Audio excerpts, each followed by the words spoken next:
किसी शहर में एक अमीर सौदागर रहता था। रुपए पैसे की उसके घर में कोई कमी ना थी। दूर दराज मुल्कों में उसका माल जाता था और खूब मुनाफा होता था। सौदागर की दो बेटियां थी। बड़ी बेटी का नाम गायत्री और छोटी बेटी का नाम पद्मिनी था। बच्चियां अभी छोटी छोटी थी कि उनकी माँ का देहांत हो गया। सौदागर को अपनी पत्नी की मौत का बहुत दुख था, लेकिन फिर भी उसने दूसरी शादी ना की। सौदागर को डर था कि कहीं उसकी दूसरी पत्नी उसकी बच्चियों के साथ बुरा व्यवहार ना करे, लेकिन वह अपना ज्यादातर वक्त सफर में गुजारने लगा। बच्चियों की परवरिश और देखभाल के लिए एक बूढ़ी आया थी और नौकरों की पूरी फौज थी। महल नुमा मकान में किसी चीज की कमी ना थी। बहुत ज्यादा लाड प्यार से लड़कियां बिगड़ रही थी। दोनों बहुत ही जिद्दी और बदतमीज हो गई थी। किसी भी बात में ना सुनने की आदत नहीं थी।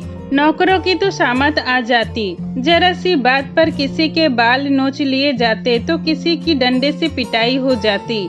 लेकिन ये भी उनके लिए कम ही होता था। जब बाप घर आता तो नौकरों की झूठी सच्ची शिकायतें करती और जब तक पिटवा न लेती तब तक मानती नहीं थी। सौदागर जब भी घर आता तो बहुत ही कीमती खिलौने लेकर आता। वो उनके नखरे उठाता और अपनी गैर मौजूदगी की कसर पूरी करना चाहता।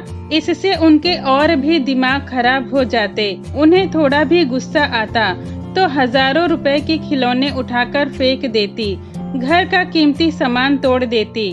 न बाप कुछ बोलता और न किसी और की बोलने की हिम्मत होती। नौकरों को तनख्वाह अच्छी मिलती थी और हर तरह का आराम था, इसीलिए नौकरी छोड़कर नहीं जाते थे और चुपचाप डांट और मार खा लेते थे। जैसे जैसे लड़कियां बड़ी होती गई, उनकी बदतमीजियां और मनमानियां बढ़ती गई। घर की तरफ देखने का तो उन्हें होश ही नहीं था। हर वक्त अपने शौक श्रृंगार और सैर सपाटे से फुर्सत ना थी। बाप ने पूरी आजादी दे रखी थी और बेटियां हाथ से बिल्कुल निकलती जा रही थी। बूढ़ी आया कभी समझाने की कोशिश करती तो उसकी शामत ही आ जाती, उसके बाल नोच खसोट कर रख देती। बड़ी बेटी गायत्री में फिर भी थोड़ा लिहाज बाकी था, लेकिन छोटी बेटी पद्मिनी की तो नाक में नकेल ही नहीं थी। हर वक्त घर में हंगामा रहता। जितनी देर वे घर में रहती, कोई न कोई उनकी जुल्म का निशाना बना रहता। लोग उनके घर आने से भी डरते थे। सबको अपनी इज्जत प्यारी होती है, कौन बेइज्जती करवाना चाहता है। अब लड़कियां धीरे धीरे जवान होने लगी थी तो सौदागर को एहसास हुआ, यूँ तो सौदागर अब बूढ़ा हो चला था और कुछ जवान बेटियों का ख्याल। अब उन्होंने सफर पर जाना कम कर दिया था, शहर में रहकर ही कारोबार करने लगे। अब सौदागर घर पर ही रहने लगा तो बेटियों के रंग ढंग भी देखने के लिए मिले। उनकी हरकतों से वो परेशान हो गया और सोचने लगा कि किसी भी तरह उनके हाथ पीले हो जाएं। रिश्तों की कमी नहीं थी, हालांकि उनकी बदतमीजियों के चर्चे दूर दूर तक फैले थे। लेकिन करोड़पति बाप की औलादे थी। बाप का जो कुछ भी था उन दोनों बेटियों का ही था। लालच बुरी बला होती है। लोग पैसों की खातिर ये कड़वा घूंट पीने के लिए तैयार थे, लेकिन उन बेटियों को कोई पसंद नहीं आता था। किसी का रंग काला होता तो किसी की आंखें छोटी होती, किसी की नाक चपटी होती तो किसी के दांत बड़े होते, कोई बहुत लंबा होता तो कोई छोटा, और अगर शक्ल सूरत ठीक होती तो उनके तौर तरीके पसंद नहीं आते। कोई गवार होता तो किसी की हंसी का अंदाज पसंद नहीं आता, तो किसी में उल्लू या गधे की शक्ल नजर आती। हमेशा हर रिश्ते में कोई न कोई नुक्स निकाले जाते और इनकार कर दिया जाता। कई दिनों तक दोनों बहनें आने वाले रिश्ते का मजाक उड़ाती। आखिर जैसे तैसे करके बड़ी बेटी गायत्री की तो शादी हो गई, लेकिन छोटी बेटी पद्मिनी को तो कोई पसंद ही नहीं आता। उसकी बदतमीजियां हद से ज्यादा बढ़ गई थी। लोग उनके घर में कदम रखने से भी डरते थे कि क्या पता कब किसकी इज्जत मिट्टी में मिल जाए। सौदागर बहुत ज्यादा परेशान था। बेटी के रंग ढंग और बदतमीजियों ने उन्हें वक्त से पहले ही बूढ़ा कर दिया था। वो बाप की भी नहीं सुनती थी। उम्र 30 के करीब पहुंच रही थी। सौदागर को चिंता थी कि कहीं उसे कुछ हो गया तो उसकी बेटी का क्या होगा। छोटी बेटी का दिमाग 7वें आसमान पर था और मिजाज किसी से मिलते नहीं थे। सौदागर के एक दोस्त का बेटा था अमर। दोनों दोस्त शहर में एक ही साथ कारोबार करते थे। जब दोस्त का देहांत हुआ तो उसके बेटे अमर ने सारा कारोबार संभाल लिया। अमर बहुत ही नेक और समझदार लड़का था। सौदागर को अपने पिता के समान समझता था और उनकी बड़ी इज्जत करता था। सौदागर जिन्हें वो काका कहता था, उनकी परेशानियां उससे देखी ना गई। एक दिन उसने सौदागर से कहा, काका, मैं आपकी बेटी से शादी करने के लिए तैयार हूँ, लेकिन मेरी एक शर्त है कि आप मेरी किसी भी काम में दखल नहीं देंगे। सौदागर ने कहा, बेटा, वो तो ठीक है, लेकिन तुम बहुत ही अच्छे लड़के हो और मैं नहीं चाहता कि तुम मेरी बेटी से शादी करके जिंदगी भर की मुसीबत अपने गले बांध लो। वो किसी भी तरह तुम्हारे लायक नहीं है। अमर ने कहा, आप इसकी चिंता ना करें, आप बस इतना ही कीजिए कि जब मैं आपकी बेटी से शादी करके उसे ले जाऊं तो आप भी किसी सफर के लिए निकल जाइए और नौकरों की भी छुट्टी करके मकान में ताला लगा दीजिए और अपनी बेटी को रुपए पैसे और जेवर मत दीजिए। सौदागर राजी हो गया। अगले दिन अमर सौदागर के घर पहुंचा। अभी वो बैठा ही था कि घर का बावर्ची रोते हुए आया और बोला, मालिक, सब्जी में नमक थोड़ा ज्यादा हो गया था तो छोटी मालकिन ने तो पूरी कढ़ाई ही मेरे सर पर दे मारी। इतने में ही कपड़े वाला चिल्लाता हुआ आया और बोला, छोटी मालकिन को मेरे कपड़े पसंद नहीं आए तो उन्होंने मेरे सारे कपड़े कीचड़ में फेंक दिए। इसी वक्त नौकरानी रोती हुई आई और बोली, कमरे की सफाई ठीक से नहीं हुई थी तो छोटी मालकिन ने मेरी चोटी ही काट दी। सौदागर ने बावर्ची को मरहम पट्टी करने के लिए भेजा, कपड़े वाले का नुकसान पूरा किया और नौकरानी को पैसे देकर चुप करा दिया।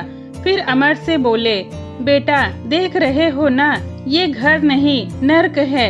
मैं तो तुम्हें अभी भी यही कहूँगा कि तुम मेरी बेटी से शादी करने का ख्याल छोड़ दो। मैं तुम्हें अपने बेटे की तरह ही समझता हूँ और कोई भी बाप ये नहीं चाहेगा कि उसको ऐसी पत्नी मिले जो उसका जीना हराम कर दे। वो मेरी बेटी हुई तो क्या हुआ, लेकिन मैं जानता हूँ वो किसी भी शरीफ इंसान की पत्नी बनने के लायक नहीं है। अमर ने कहा, काका, आप ये सब मुझ पर छोड़ दीजिए। मैं कल ही पंडित को लेकर आऊँगा और आप कल ही यहाँ से जाने की तैयारी कर ले। अगले दिन सौदागर ने बेटी से कहा कि तुम्हें देखने के लिए एक लड़का आ रहा है, जरा तमीज से रहना, वो बहुत ही शरीफ लड़का है। पद्मिनी उस शरीफ लड़के से मिलने की पूरी तैयारी करके बैठी थी। कई तरकीबें सोच रखी थी कि कैसे आने वाले की दुर्गति करेगी और उसे आईना दिखाएगी कि उसने पद्मिनी के लिए रिश्ता लाने की हिम्मत भी कैसे की। अभी वो अपने कमरे में बैठी ये सब सोच ही रही थी कि तभी एक सुंदर हट्टा कट्टा लड़का उसके कमरे में आया और बोला, पद्मिनी मेरी जान, मैं आपके सदके, क्या आप मुझसे शादी करोगी? बोलो, शादी करोगी ना? पद्मिनी हक्का बक्का रह गई। कभी उस आदमी पर गुस्सा आता तो कभी उसकी हरकतों पर हंसी आती कि ये आदमी कौन है जो मेरे कमरे में घुस आया और उसे कहता है कि मुझसे शादी करोगी। उसके होठों पर हंसी देखकर वो आदमी चिल्लाया, तुम हंस रही हो, इसका मतलब ये है कि तुम मुझसे शादी करने के लिए तैयार हो। बोलो, तैयार हो ना? पद्मिनी को लगा कि उसके कमरे में शायद कोई पागल आ गया है। उसने पीछा छुड़ाने के लिए बोली, हाँ, मैं तुमसे शादी करने के लिए तैयार हूँ। जवाब सुनकर वो आदमी वहाँ रुका नहीं और वैसे ही चिल्लाता हुआ बैठक में गया और वहाँ बैठे सौदागर और पंडित जी से बोला, आप लोगों ने सुना ना, पद्मिनी मुझसे शादी करने के लिए तैयार है। इस चीख पुकार की आवाज आंगन में खड़े लोगों ने भी सुनी। जब पद्मिनी ने कहा था कि हाँ, मैं तुमसे शादी करने के लिए तैयार हूँ, लड़के ने पंडित जी से कहा, आप जल्दी से हमारी शादी करवा दे। अमर ने शादी की सारी तैयारियां पहले ही कर ली थी, इससे पहले कि पद्मिनी कुछ समझ पाती। पंडित जी ने 7 फेरों के मंत्र पढ़ दिए। उसके बाद अमर ने सौदागर से कहा, बस काका, अब आप पद्मिनी को मेरे साथ विदा कर दे और घर को ताला लगाकर आप भी चले जाइए। फिर वो चिल्लाता हुआ कमरे में गया। पद्मिनी मेरी जान, मैं आपके सदके, हमारी शादी हो गई। चलिए अब अपने घर चलते हैं। अचानक इतना सब कुछ हो गया था कि पद्मिनी एकदम हैरान थी। जब अमर ने उसका हाथ पकड़ा तो पद्मिनी ने उसका हाथ झटक दिया। तब अमर ने पीछे से उसकी गर्दन ऐसी पकड़ी कि लगा टूट ही जाएगी। पद्मिनी को लगा कि लगता है किसी पागल से पाला पड़ गया है। उसे डर लगने लगा कि कहीं वो उसे जान से ही ना मार दे। चारों तरफ देखा मगर कोई नजर ना आया और ना ही सौदागर था। अमर उसे उसी तरह खींचता हुआ बाहर ले आया। बाहर एक गाड़ी और एक टट्टू खड़ा था। गाड़ी के चारों पहिए की हवा निकली थी। अमर ने गाड़ी को ठोकर मारकर कहा, पद्मिनी मेरी जान, मैं आपके सदके, ये गाड़ी आपके लायक नहीं है। मैं आपके लिए एक शाही सवारी लेकर आया हूँ। अमर ने उसे कसकर पकड़कर टट्टू पर बिठा दिया और खुद भी पीछे बैठ गया और 2 चाबुक टट्टू को मारा और 1-2 पद्मिनी को। टट्टू धीरे धीरे चलने लगा। पद्मिनी के बदन में काटो तो खून नहीं। उसे यकीन हो गया था कि वो किसी पागल के हत्थे चढ़ गई है। अगर जरा भी चू चा की तो गला ही काट देगा। सारी बोलती बंद हो गई और गुस्सा हवा हो गया। डर के मारे रंग सफेद हो गया। कुछ समझ में नहीं आ रहा था कि आखिर ये क्या हो रहा है। सारे नौकर कहाँ मर गए और उसका बाप कहाँ चला गया, और ये पागल कौन है जो जबरदस्ती उसके घर में घुस आया और उसे अपनी पत्नी बना बैठा। पूछे भी तो किससे पूछे। हर 2 कदम चलने पर अमर 1-2 चाबुक टट्टू को मारता तो 1-2 चाबुक पद्मिनी को भी मार देता। जब वो सीसी करती तो कहता, अरे आपको लग गई, माफ करिए, ये नालायक घोड़ा है ही बदतमीज। पद्मिनी सोच रही थी न जाने कौन से सुनसान रास्ते से ले जा रहा है कि वो मदद के लिए किसी को आवाज भी नहीं लगा सकती। आखिर एक छोटे से मकान के पास पहुँचे जिसमें 2 ही कमरे थे। खिड़कियों में सलाखें थी और आसपास में कोई दूसरा मकान नहीं था। रास्ते भर बेचारी चाबुक खा खा कर दर्द में थी और डर से उसकी बुरी हालत हो रही थी। उसे यकीन हो गया था कि वो किसी पागल के हत्थे चढ़ गई है। चुप रहने में ही भलाई है। न जाने कब गला घोटकर उसका किस्सा ही खत्म कर दे। पागल जो ठहरा। कमरे में एक टूटी चारपाई थी जिस पर एक दरी पड़ी थी, एक कुर्सी थी और एक कोने में सुराही और गिलास था। कमरे में पंखा भी नहीं था। एक छोटा सा बल्ब छत से लटक रहा था और चारपाई पर एक हाथ पंखा पड़ा था। अमर बोला, मेरी जान, मैं आपके सदके, आप बहुत थक गई होंगी, आप यहाँ आराम करें। मुझे एक जरूरी काम याद आ गया है, मैं अभी आता हूँ। ये बोलकर वो दरवाजा बंद करके चला गया। बाहर से दरवाजे के ताले में चाबी घुमाने की आवाज आई। पद्मिनी ने तब राहत की सांस ली कि थोड़ी देर के लिए ही सही इस पागल से पीछा छूटा। लेकिन उसे सुकून कहाँ। महल नुमा मकान में नरम गद्देदार मखमल के बिस्तर पर सोने वाली, और कहाँ ये टूटी हुई चारपाई जिसे उसके नौकर भी इस्तेमाल नहीं करते थे। मजबूर होकर उसी दरी पर बैठ गई। शरीर का एक एक अंग दुख रहा था। ऊपर से गर्मी का मौसम, उसके घर में बिजली के पंखे, हर तरफ खास के पर्दे पड़े रहते थे जिस पर पानी छिड़कने के लिए एक नौकर नियुक्त था। और कहाँ ये हाथ का पंखा जो उसने जिंदगी में कभी छुआ भी नहीं था, लेकिन मजबूर होकर वही झलना पड़ा। थोड़ी ही देर में हाथों में छाले पड़ गए। उठकर सुराही से पानी पिया। बड़ी जोरों की भूख लगी थी। सुबह से कुछ भी नहीं खाया था। आने वाले मेहमान के लिए बहुत कुछ बनाया गया था, लेकिन पद्मिनी ने ये सोचा था कि शादी के लिए आए हुए मेहमान को घर से भगाकर आराम से बैठकर खाएगी। लेकिन क्या पता था कि मुसीबत आ पड़ेगी। कभी बहुत गुस्सा आता, जी चाहता कि ये सुराही, गिलास, पंखा सब उठाकर फेंक दे, लेकिन फिर उस पागल का ख्याल आता और शरीर पर चाबुक के निशान दिखाई देने लगते। यही सब सोचते सोचते आंख लग गई। कहावत है कि नींद कांटों पर भी आ जाती है। न जाने कितनी देर सोई होगी। आंख खुली तो शरीर पसीने से तरबतर हुआ था। कमरे में अंधेरा फैल चुका था। प्यास से गला सूख गया था और आते भूख से ऐंठ रही थी। टटोल टटोल कर दिया जलाया तो कमरे में हल्की सी रोशनी फैल गई। सुराही से पानी पिया और दरवाजे को हिला डुला कर देखा। खिड़की के बाहर फैले अंधेरे से डर लगने लगा था। हार कर फिर उसी खाट पर बैठ गई जिसके खटमलों ने दोपहर भर काटा था। रात हुई तो मच्छर भी निकल आए। गर्मी, मच्छर, खटमल, भूख, अंधेरा और डर, ऐसी हालत के बारे में तो उसने सपने में भी नहीं सोचा था। बेबसी और लाचारी की हद हो गई तो फूट फूट कर रोने लगी। लेकिन रोने से मुसीबत हल नहीं होती। न जाने कैसे रोते धोते सुबह हो गई। सुबह दरवाजा खुला तो अमर एक कपड़े में लपेटकर 2 सूखी रोटी और 1 प्याज लेकर आया। पद्मिनी को देखकर मुस्कुराते हुए बोला, सुप्रभात मेरी जान, बताओ रात कैसी गुजरी? मुझे याद ही नहीं रहा कि आप भूखी होंगी। काम में ऐसा उलझा रहा कि सुबह हो गई। देखिए, मैं आपके लिए गर्मा गर्म रोटियां खुद अपने हाथों से बनाकर ले आया हूँ। चलो खा लो। पद्मिनी का जी तो चाहा कि ये रोटियां उसके मुंह पर ही दे मारे, लेकिन एक तो पागल का डर, ऊपर से भूख से बुरा हाल था, इसीलिए चुपचाप रोटी और प्याज खाने लगी। आज वो लड़की जिसकी थाली हमेशा 56 भोग से भरी रहती थी और जरा सी कमी होने पर खाने पीने की चीजें उठाकर फेंक देती थी, आज सूखी रोटी और प्याज खा रही थी। अपनी मजबूरी पर आंखों से आंसू निकल आए। अमर कुर्सी पर बैठे बैठे उसे देख रहा था।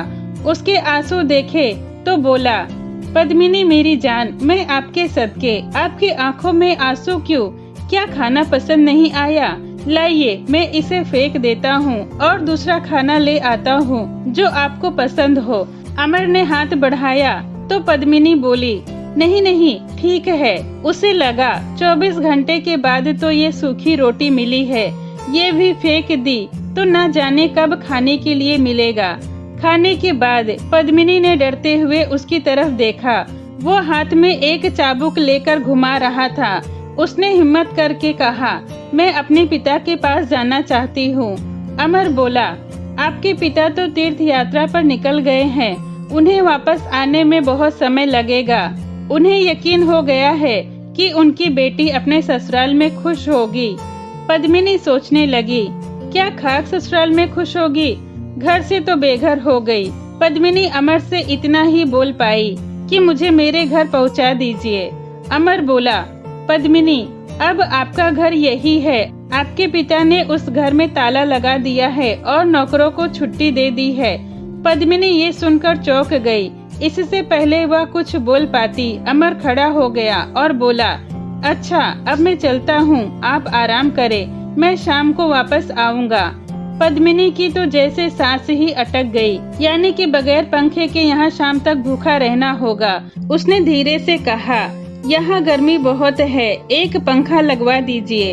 अमर उसे नजरअंदाज करते हुए बोला, अरे यहाँ पंखा नहीं है, बड़े नालायक हैं यहाँ के लोग। मैंने बिजली वाले से कहा था कि मेरी दुल्हन आ रही है, मेरे यहाँ पंखा लगवा दे, लेकिन उसने नहीं लगवाया। मैं अभी जाकर उसकी खबर लेता हूँ।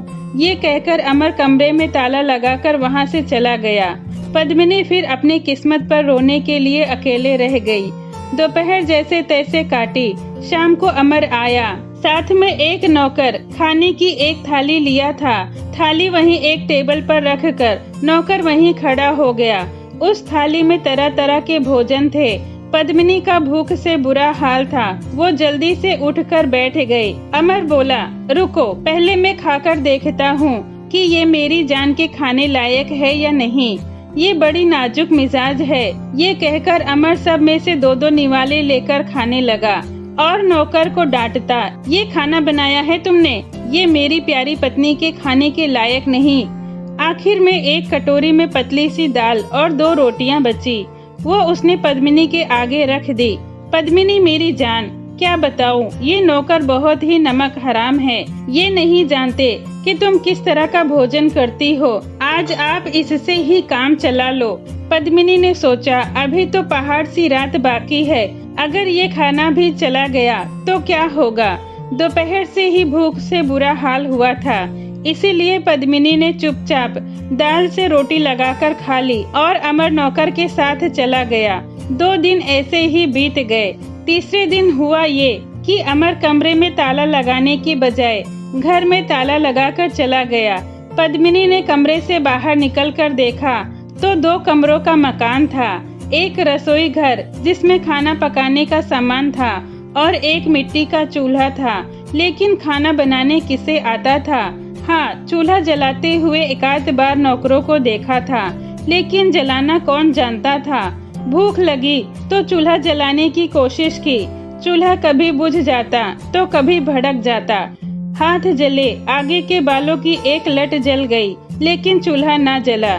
जी तो चाहा कि उठाकर फेंक दे, फिर डर गई कि अमर आकर ना जाने क्या बर्ताव करे। अपनी बेबसी पर रोना आया। कमबख्त घर भी तो ऐसा बंद था कि कहीं से निकलकर भागने की कोई गुंजाइश ना थी। उसके नाम लाखों करोड़ों की धन दौलत थी, लेकिन आज वह रोटियों के लिए मोहताज थी। आखिर कच्ची सब्जियां खाकर पेट भरी और आकर फिर खाट पर लेट गई। 3 दिन गुजर गए, लेकिन उसने कपड़े नहीं बदले थे। कहाँ वो दिन में 10 जोड़ी कपड़े बदलने वाली थी, और एक बार जो कपड़े पहन लेती उसे दोबारा नहीं पहनती थी। नौकरों को दे दिए जाते थे, और कहाँ 3 दिन से एक ही जोड़ी पहनी थी, जिसमें से अब पसीने की बदबू आ रही थी। चौथे दिन अमर आया तो कपड़े वाले को साथ ले आया और बोला, पद्मिनी मेरी जान, मैं आपके सदके, मैं कितना भुलक्कड़ हूँ कि आपने कई दिनों से अपने कपड़े नहीं बदले हैं। मैं कपड़े वाले को साथ लाया हूँ, आप कपड़े पसंद कर ले। कपड़े वाले ने कपड़ा दिखाना शुरू किया। पद्मिनी ने कुछ रेशमी कपड़े पसंद कर लिए और कहने लगी, मुझे ये रेशम के कपड़े बहुत पसंद है, मैं बहुत दिनों से इनकी तलाश में थी। अमर बोला, ये पहनेंगी आप? नहीं मेरी जान, ये आपके लायक नहीं, और उसे उठाकर फेंक दिया। और कपड़े वाले से बोला, कैसे कपड़े लाए हो? ये मेरी प्यारी पत्नी के लायक नहीं है, कुछ और दिखाओ। कपड़े वाला अच्छे अच्छे महंगे कपड़े दिखाता रहा और अमर उसे उठा उठा कर फेंकता रहा। अमर ने कपड़े वाले को पहले ही कह दिया था कि जो भी तुम्हारा नुकसान होगा वो मैं भर दूंगा। आखिर एक सूती सस्ता कपड़ा पसंद किया और बोला, मेरी प्यारी पद्मिनी, ये कपड़ा आपके लिए एकदम सही है, मैं कल ही इसे सिलवा कर लेकर आता हूँ। अमर कपड़े वाले के साथ चला गया। अब पद्मिनी को रोने के सिवा और कोई चारा ना था। अगले दिन कपड़े सिलकर आ गए, जिस पर ना कोई सितारे मोती लगे थे और ना ही कोई कारीगरी की गई थी। पद्मिनी जो शहर की सबसे महंगे कपड़े पहनने वालों में जानी जाती थी, आज उसने बिना कुछ बोले सादा सूती सस्ते कपड़े पहन लिए। धीरे धीरे 2 महीने गुजर गए। अब जाकर थोड़ी बहुत सहूलियत मिलने लगी, जैसे कि कमरे में पंखा लगा दिया गया। एक बूढ़ी आया को काम पर लगा दिया, जो बुरा भला खाना बना लेती थी। लेकिन पद्मिनी बाहर की दुनिया देखने के लिए तरस गई थी। सारा गुस्सा, अकड़, बदतमीजियां और गुरूर छूमंतर हो गई थी। अब पद्मिनी अमर के इशारों पर नाचने लगी थी।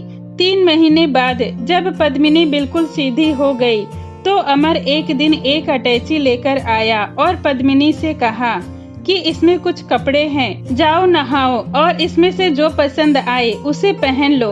पद्मिनी अटैची लेकर कमरे में आई। अटैची खोलकर देखा तो हैरान रह गई। उसमें बहुत ही कीमती कई जोड़ी कपड़े थे। जिस तरह के वो कपड़े पहना करती थी, ये कपड़े उससे भी महंगे थे। अटैची में 16 श्रृंगार के सामान और गहने भी थे। पद्मिनी को तो थोड़ी देर यकीन ही नहीं हुआ कि ये सब उसके लिए है। फिर डर लगा कि कहीं अमर अपना इरादा ना बदल दे। वो जल्दी से एक जोड़ी कपड़ा निकाली और नहाकर उसे पहन लिया। बहुत दिनों के बाद उसने श्रृंगार किया और गहने पहने। तैयार होकर बाहर आई तो थोड़ी देर के लिए अमर उसे देखता ही रह गया। खूबसूरत तो वो थी ही, गुरूर और बदतमीजियों ने उसकी सुंदरता बिगाड़ दी थी। अब सादगी में आई तो उसकी सुंदरता में 4 चांद लग गए। अमर उसे लेकर बाहर आया, जहां एक बड़ी गाड़ी खड़ी थी। अमर उसे साथ लेकर बहुत ही बड़े बंगले में पहुंचा, जो बहुत ही खूबसूरत था। पद्मिनी को ये सब एक सपना लग रहा था। अमर के पीछे पीछे चलते हुए पद्मिनी ने धीरे से पूछा, ये किसका घर है? अमर को उसकी सादगी पर हंसी आ गई और वो बोला, पद्मिनी, ये तुम्हारा यानी हमारा घर है, हमारे होने वाले बच्चों का घर है। पद्मिनी ने पूछा, तो फिर वो घर किसका था जिसमें मैं इतने दिनों तक थी? अमर ने कहा, वो तुम्हारा इम्तिहान का घर था, वहाँ से कामयाब होकर तुम यहाँ तक पहुँची हो। बातें करते हुए दोनों घर के अंदर आए तो पद्मिनी और भी हैरान हो गई। बैठक के कमरे में उसके पिता, बड़ी बहन गायत्री और बहनोई मौजूद थे। पद्मिनी उनसे ऐसे मिली जैसे सदियों बाद मिल रही हो। सौदागर अपनी बेटी के रंग ढंग बदले देखकर हैरान रह गया। उसने अमर और पद्मिनी को गले से लगाया और उनकी आंखों से आंसू निकल आए। दोनों बहनें अंदर चली गई। सौदागर भी किसी काम से बाहर चले गए। दोनों दामाद अकेले रह गए। तब गायत्री के पति ने अमर से पूछा, क्यों भाई, कितने जूते रोज खाते हो? अमर ने कहा, जूते खाने वाले और होंगे, हम तो हुक्म चलाते हैं। गायत्री के पति ने कहा, अरे रहने दो भाई, पद्मिनी के बदतमीजी के किस्से हमने भी सुन रखे हैं, उल्लू किसी और को बनाना। अमर बोला, हाथ कंगन को आरसी क्या, हम दोनों अपनी अपनी पत्नियों को बुलाते हैं, देखते हैं किसकी पत्नी पहले आती है। दोनों में शर्त लग गई। पहले गायत्री के पति ने नौकर से कहा, जाओ और मेरी पत्नी से कहो कि मैंने बुलाया है। नौकर अंदर जाकर बोला, बड़ी मालकिन, आपको साहब बुला रहे हैं। गायत्री बोली, उनसे कह दो मैं थोड़ी देर बाद आती हूँ। इतने दिनों बाद मैं अपनी बहन से मिली हूँ तो बातें कर रही हूँ। नौकर ने आकर जवाब दोहरा दिया। तब अमर ने कहा, जाकर मेरी पत्नी से कहो कि साहब बुला रहे हैं।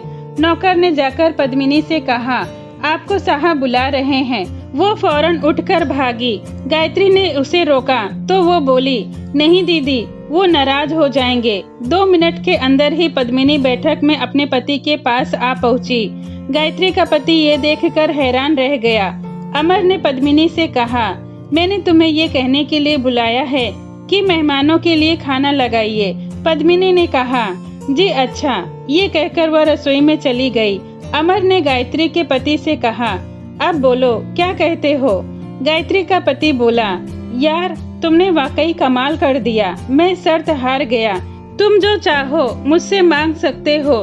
अमर बोला, मैं आपसे क्या मांगू, आप मुझसे बड़े हैं, मगर मेरी एक नसीहत याद रखना, पत्नी के साथ प्यार मोहब्बत से रहो, मगर उसे सर पर मत चढ़ाओ, तो हमेशा खुश रहोगे। आपको कहानी कैसी लगी कमेंट में जरूर बताएं। वीडियो पसंद आई हो तो लाइक करें। ऐसी ही कहानियों के लिए मेरे चैनल को सब्सक्राइब करें। ये वीडियो देखने के लिए आपका धन्यवाद।